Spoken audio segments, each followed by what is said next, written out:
kubanga omusaayi ogw'omwana wo bwe yayiwa omusaalaba e Gologoosa gwatunaaza. Kale mutunaaza tende neyeewaayo okubeera ekyokulabirako obulamu bwaffe, tutambule naffe tusobole okuyita mu nsi muno nga tuli bawanguzi. Kale ng'abaagala okuwangula kitaffe yongera okutuyigiriza kaakano ng'oyita mu nze era ng'okozesa ng'omuzindaalo okutuusa ekigambo kyo. Bwedda obulimizibwe n'otenderezebwe mu Yesu Kristo Mukama waffe. Amiina. Kambasabe emitule. Olwaleero enteekateeka ya Ssabbiiti eya 25 ey'okusatu ng'ewedde, ebbaluwa ekitundu mu kifo kyekiri kiri Yeremiya 23 olunyi olwokutaano okutuuka ku lw'omunaana, era tujja kusomawo mpola mpola. Nti ennaku zijja lwendiyimisiza Dawudi ettabi ettukuvu, kabaka alikulembera n'amagezi akole ebituufu eby'obwenkanya mu nsi, bw'ayogera Mukama. Nti ennaku zikola ki? Zijja lwendiyimisiza Dawudi ettabi ettukuvu. Bwe natunuulidde olunyiriri olwo ne njagala tusobe tulambule ebigambo bino ebiri mu ddwo. Nja kugezaako okutambula ku supiidi awamu mujja kuwandiika buwandiisi. Mukyala Babula Mutawulira yali wali asuubiza obanga ojja kukanisa okusinza tambula naki ne kalaamu. Ekalaamu wandiike mu bbanga ng'owandiika mu katabo. Tutambule ne kanotuku oteekemu ebyo. Mulimu ekigambo ettukuvu, ettabi ettukuvu. Bwe liba ttabi nga bantu, tegeeza nti abantu abali omwo batukuvu. Olw'okubanga aleeta ettabi omutera okutambulira abantu, kale tukuvu kitegeeza ki oba kitunuulira ki? Kinunuulira okweyawula ku kibi n'okwewongayo eri Katonda. Ennaku zino waliwo n'enjigiriza enkyamu obaoliawozze. Abantu kifo eky'okubatiza abaana bapasita ze babayigiriza nti omwana muwongeyo. Okuwongayo si kyekimu naki n'okubatiza. Those are two different things. Dedicating and baptizing. Nsobola okubanga ndi mukristaayo naye nga seewaddeeyo kuweereza ndi Mukama. So it means that I'm not dedicated. Naye ng'ate nabatizibwa. Kale okubeera omutukuvu kitunuulira okweyawula ekibi, separation from sin, kyokka ate n'okwewaayo okusobola okuweereza ndi oba okwewaayo eri Katonda. Ojja kusoma Abakolinso II essula ya 6:17 otuuka 18. Nsuubira kyawulugana muwandiika. Ekyokubiri kissa essira purity, nti bwe gaba mata si mata n'ebiraliikirimu.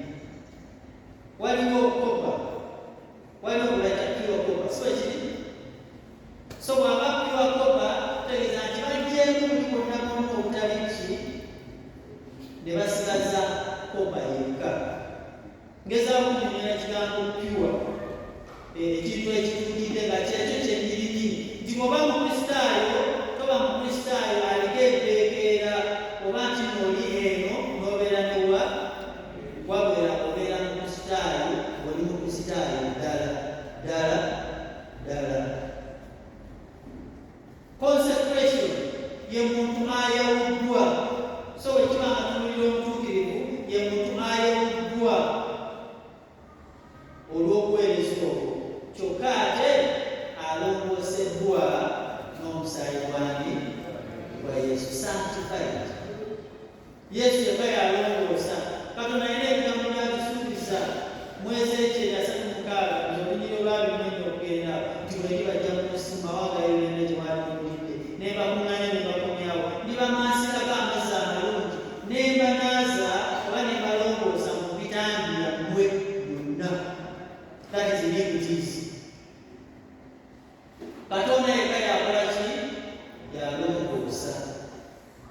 you are not sanctified. Ojja kubiraba mu Basessaloniika asooka essula ey'okuna olunya olwokusatu otuuka ku lwomusanvu nti era obutukuvu bukwanaganya oba buli butunuulira enkolaganayo ne Katonda okunoonya kw'okubeerawo kwa Katonda n'ekitiibwa kye. Ye Zabbuli ya 42 olunyiriri olusooka okutuuka ku lwokubiri. N'ekisembayo nti oli bw'aba ayogera ku muntu omutuukirivu oba obutukuvu eba ekitukuvu kiri mu kweyawula okusobola okukola oba okwawulibwa okusobola okukola omulimu gwa Katonda, being set apart for God's purposes.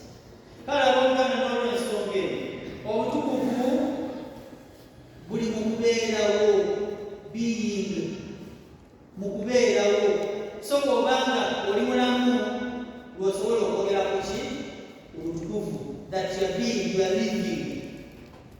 Era kikaatiriza nnyo the spiritual purity, obutukuvu oba obulongoofu obwaki obw'omwoyo, ate era kitunulira munda ye. Kitunulira mu ki munda ye. Ekitegeeza nti Katonda bw'akunulira munda n'omukkiriza n'agulongoosa munda ebweru ebikola ki bikyuka. Ekyokubiri ekiri mu lunyiriri olwo agambye nti kabaka alikulembera n'amagezi. Amagezi ki? Entegeera oba n'engeri etunuliramu ebintu ng'ensi, oli alina amagezi amanye ekituufu ekyokukola n'akikola, ekikyamu n'atakola ki. Kati yo Bayibuli bw'oba oyogera ku magezi, Yobu 28 olunyiriri olwa 28, Yobu 28 olunyiriri olwa 28 agamba bw'ati: n'agamba omuntu nti laba okutya Mukama ge magezi. Okutya Mukama kye ki? Ekitegeeza nti omuntu alina amagezi y'atyani n'okuleka ekibi kwe kutegeera. And shunning from evil is understanding. So abooluganda nti oyo Katonda gw'atuweereza agenda kubeera oba oyo gwe yasuubiza okuweereza atyani? Atya Mukama, atya Katonda. Era ojja kwongera otuve mu Zabbuli 111 olunyiriri olwo olw'ekkumi. Mulimu ekigambo ekyokusatu ebituufu. Ebituufu mu Luzungu ky'ekigambo righteous. Bw'eba ebituufu kikyategeeza ebyo biri mu kukola. Osobola okukola munda? Abooluganda, osobola okukola munda mu ggwe? Kitegeerekeka. Okukola kikolwa. Awo gyendi okukola kiki? Bwe kiba kikolwa kitegeeza nti kirabika kungulu. It is outward. So oli bw'aba ayogera ku bituufu kitegeeza bikolebwa. Mu kukolebwa kwabyo biri bweru. Naye ekibikula ebituufu nti bitunulira nnyo the moral actions. Moral action kye ki? Bwe tubeera mu community, bw'obeera baŋŋambe mu community erimu abasajja n'abakazi, osuubira omukazi okugenda n'addawali kati kakubye eki ne yeetererezaawo, asobola lwaki? Kubanga ekikula kye mu bantu tekimwabbeeru kukola atya bw'ati. Si bwe bwabo abooluganda, si bwe bwabo. Naye ate omusajja oyinza okwesanga nga atalina amuso kikola ki? Kimwanguyira. Naye ng'omukyala kyakozeeki kyamusitooledde nti bw'oba oli mu community waliwo ebyo ebisuubirwa by'oteekeddwa okukola n'ebyotateekeddwa kukola ki? Kukola. bwe tuba mu community y'ekkanisa ebisiya birungi, bw'obeera mu community y'ekkanisa birungi, naye bw'obeera mu community enoonya ssente olw'okubanga birimu ssente tekirina buzibu. Kale abooluganda abatalina Kristo, there are moral actions bye batusuubira okuba nabyo. Ng'ewa Katonda nga bw'obozzeeyo kinema okuba kusekerera munno, tebakusuubira kusekerera ki munno, kubanga baba kwetoolodde ekikiriza ekyo, ekyo kiba kya buswavu, ye moral action. Kitegeeza nti waliyo ebituufu nti oyo agenda okujja agenda kukulembera mu kukola ebiki ebituufu. Abantu bwe batya bakola ebituufu bakuuma amateeka ga Katonda. Ezabbuli 1:19 naye ate babeera benkanya justly and fair, nti bw'oba osaana kufa olina kukola ki? Kufa. Bw'oba osaana kuba mu kibooko olina kubaamu ki? Ate akuwa okusinziira ku kyokoze eki ye fairness. Mika 6:8 ne munange baagala ekisa n'okufaayo, they love mercy and kindness, era bawombeefu babatambula nani ne Katonda, they walk humbly with God. Kale bw'otuwulira Nuuwa yali akola ebituufu, he was righteous mu byakola. Bw'otuula mu lubereberye Essuula 6:9 newankubadde yali akola bituufu, kyali tekimufuula mu ki mutukuvu. Abooluganda si babatuufu fenna nti newankubadde he was doing the righteous things, kyali tekimufuula mu ki mutukuvu. Abaleevi baali batukuvu nga bw'otuwulira mu Kuva Essuula 1:9 kale abo baayawulibwa olw'emirimu egy'obwakabona. They were set apart for priestly duties. Ekirala mulimu akagamba ako eby'obwenkanya, justice.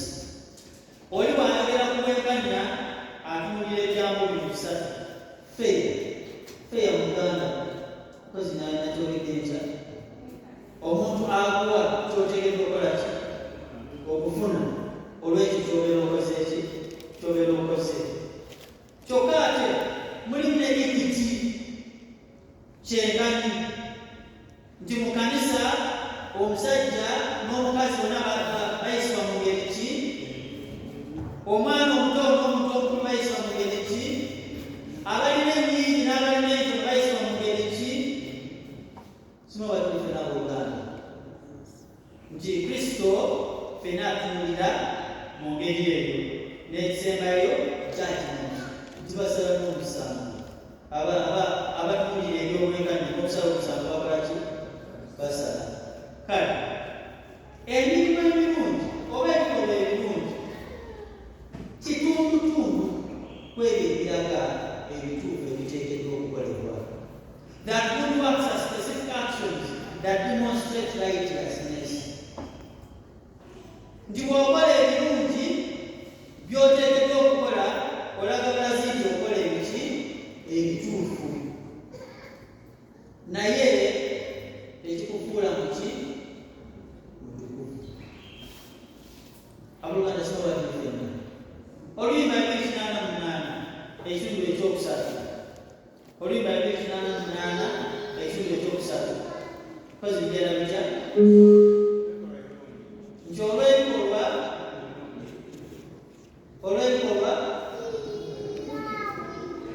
Katonda akola ki? Naye olw'ebikolwa ebituukirivu temuyinza kukola ki? Olw'okolebwa abisiima Katonda naye tekola ki? Tekujja kumusanga nti osobola okuba ng'oli kusamaza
Luka 1:35.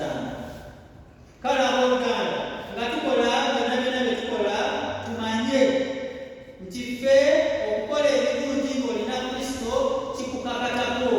It's a must. Bw'oba ng'osazeewo okutambula ne Kristo, oteekeddwa okukola ebiki ebirungi, era bw'otabikola bakwewuunya. Abamu ayinza n'okugamba nange neekidde, namuluma neekidde, kubanga naye takikiriza nti akoze eki, takikoze, yeeraba bwakabi. Kale ng'olina Kristo mu ggwe, abooluganda, oteekeddwa okukola eby'obutuukirivu, naye ate olwokubanga okola eby'obutuukirivu ebituufu kikukakatako. Yesu lwaki Bayibuli eyigiriza nti oli alina Kristo tewaba mateeka. Bw'obanga olina Kristo mu ggwe, bw'obanga olina Katonda mu ggwe, teweetaaga ki? Kubanga ebituufu ebyokukola okola ki? Obimanyi. Tojja kugenda kwokya nnyumba ya muntu kubanga okimanyi nti ekyo kiki kibi era kikyamu. Tojja kukyawa kubanga omanyi nga bw'atumya mu bbaluwa ya Yokaana olw'olunyolo 3:15 nti awo yakyawa muganda we yemuki yemusi. Kitegeeza tojja kukyawa bantu kubanga ogenda kukola muki oli mutemi. Ate bw'obeera omutemi oba omenya etteeka ery'omumeka ery'omukaaga. Kale Mukama atubeera abooluganda nga tutambula mu nsi eno, tutunuulire ebikulu Katonda by'ayagala. Bibadde ebigambo bina bye twetaaga okwekkaanya nga tutambula, nga bitaano nga tunoonya Katonda. Bikula Isaaya sura ya 4 olunyiriri olwokubiri. Isaaya sura ya 4 olunyiriri lwakubiri tugamba nti ku lunaku lubi ettabi lya Mukama Katonda liriba ddungi era lya kitiibwa, era n'ebibala by'ensi biryeyagaza nnyo Abayisirayiri abaasigalawo. Nti ettabi ekikulu Katonda lyaleeta erina obwenkanya, erikola ebituufu, erina amagezi, bw'enaaba lizze. Abooluganda, tugenda kuba n'ekitiibwa nga tutambudde nalyo. Aye tugenda kubala ki? Ebibala ebyeyagaza n'abantu abalala betukola ki? Betutambula nabo. Isaaya 9:7 n'alyogerako n'agamba nti okufuga kwe oyo ettabi lyagenda okuweereza n'emirembe biryeyongeranga obutakoma. Alivugira mu ntebe ya Dawudi ne ku bwakabaka bwe n'okuwanirira n'obwenkanya n'obutuukirivu okuba leero okutuusa emirembe gyonna. Obumalirivu bwa Mukama Katonda ow'eggye bulituukiriza ekyo. Gy'owooluganda ng'olina oyo Katonda gw'asindika, gwe tunuulira mu biseera ebyo ebijja, ojja kuba n'emirembe ate nawe ojja kunywezebwa. Ye ow'emirembe bw'abanga afuga nawe ojja kuba n'emirembe. Ye ow'ekisa ng'afuga nawe ojja kuba naki? Ye ow'okwagala ng'afuga nawe ojja kuba naki? N'okwagala. Isaaya 11 olunyiriri olusooka n'agamba nti ensika erimera ng'eva ku kikonge kya Yese, ne ku mirandira kulivaako omuti, ne ku muti kulivaako ettabi eriribala ekibala. Jjukira nti nno bw'otandika Isaaya 14:15 agamba nze ki? Nze ki?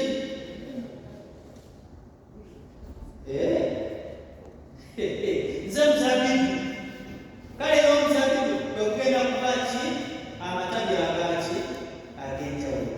Bw'oba n'ekikola ekyogerebwako mu Isaaya nga nawe obuddo oluganda ojja kubala ebibala, n'ebibala byo bijja kubeerawo, era bwe binaabanga bwebiri lw'onooyogeranga ne Katonda naye ajja kuddamu ki? Esaala zo. Olunyiriri olw'omukaaga mu Yeremiya tugambye nti mu mirembe gye Yuda alirokolebwa ne Isirayiri alibeera mu mirembe. Lino ly'erinnya lye balimuyita Mukama obutuukirivu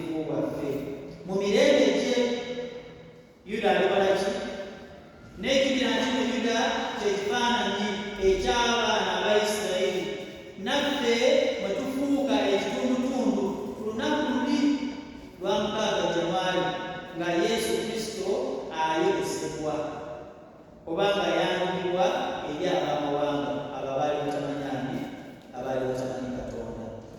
Kale ng'alaze nti tulirokolebwa tulibeera n'emirembe andi oyo bikkula Matayo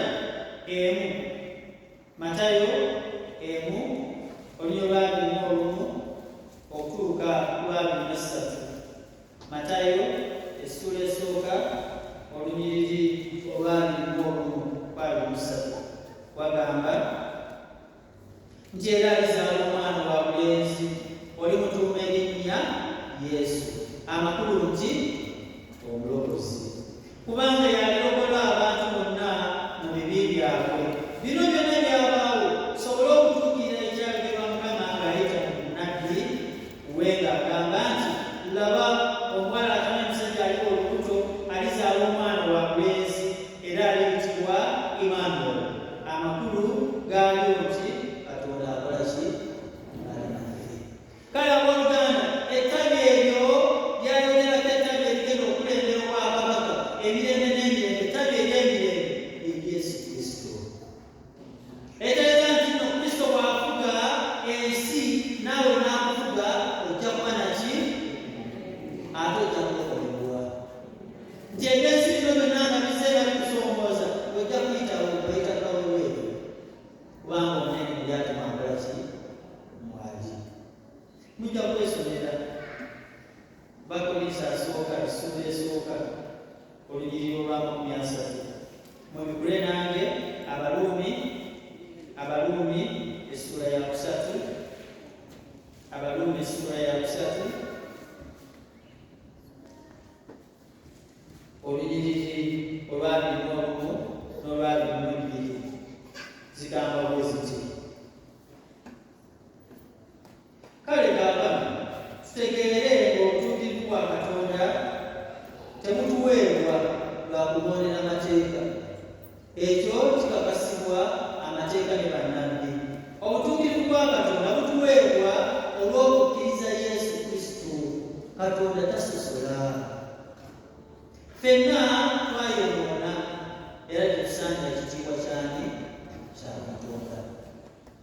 Abooluganda, ekigenda okutaasa si mateeka wabula kukkirizaani eryo ettaka Katonda leero okuva mu Yesu nti bw'abazze n'omukkiriza n'atuula mu ggwe akufuula omuntu obwaki?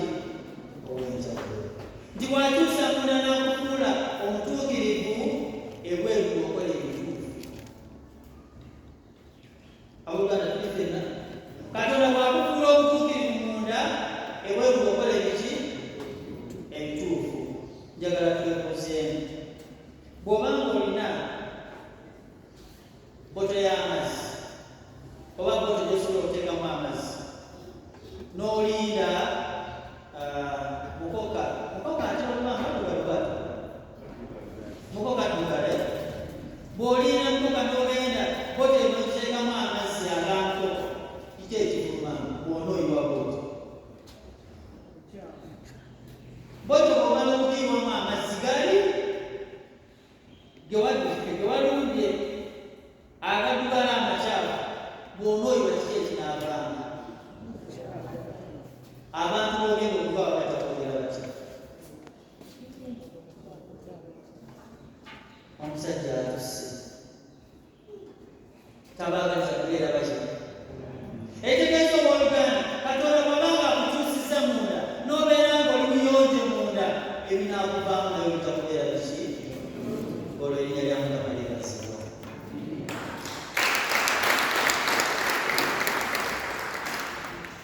Nga mmaliriza olunyiriri lw'omusanvu n'olw'omunaana, n'olwekyo ennaku zijja abantu ne bataali boogera nti ddala nga Mukama bw'ali omulamu eyaggya Abayisirayiri mu Misiri bw'ayogera Mukama, naye bagambe nti ddala nga Mukama bw'ali omulamu eyaggya abaana ba Isirayiri mu nsi ey'obukiika obwa kkono era ne mu nsi zonna gye yali abagobedde, olwo balibeera mu nsi yaabwe bwabwe, bw'ayogera Mukama. Ayongera n'annyonnyola ennyiri ezo mu Isaaya 43 Isaaya 43 sawa tulikuleyo oba tuwandiike Isaaya 43 olunyongo okusatu okutuuka ku lwomukaaga bagamba bwati kubanga nze Mukama Katonda wo afuuka ddi Mukama Katonda wo ng'okkirizaani abooluganda tebatambulira wamu ng'okkiriza Yesu Kristo okubeera omulokozi Katonda ng'afuuka ki Mukama wo era Katonda wo nti kubanga nze Mukama Katonda wo Katonda w'obutukuvu owa Isirayiri obulokozi bwo mpaayo Misiri bw'osobola okuteebwa era Kuusi ne Seba biwaayo ng'ofune ki emirembe waliwo abooluganda okukkiriza Kristo waliwo byagenda okuwaayo ng'obeere n'essanyu ng'obeere n'emirembe ng'obeere n'essuubi ng'obeere n'obuwangazi ng'obeere n'obulamu kubanga oli wa muwendo gyendi yenna alina akkiriza Kristo abeera wa muwendo eryani eri Katonda obw'ekitiibwa abooluganda ekitiibwa kidoloonya ku nsi nti bw'onooba MP bagenda okufiira bw'onoobera pulezidenti bagenda okukoleranga ekkubo emmotoka zijja zireekaana ne zikuba abalala amazzi osi ne zitomera n'abalala naye gwe n'oyitawo kyekitiibwa kyagala Katonda ajja kukuwaaki ekitiibwa era kubanga nkwagala oluganda Katonda akola ki ndiwaayo abasajja ku lulwo mpeeyo n'abantu n'obulamu bwo kale totya kubanga nze ndiraawo ndireeta ezzadde lyo okuva ebuvanjuba era ndikukuŋŋaanya okuva ebuvanjuba ndigamba obukiikakkono nti waayo bwonna n'obukiiko obwa ddyo nti tubagambira leeta batabani bange okuva ewala ne bala wange okuva ku nkomerero y'ensi abooluganda simanyi obadde owulidde bukyangumwaka kutambukala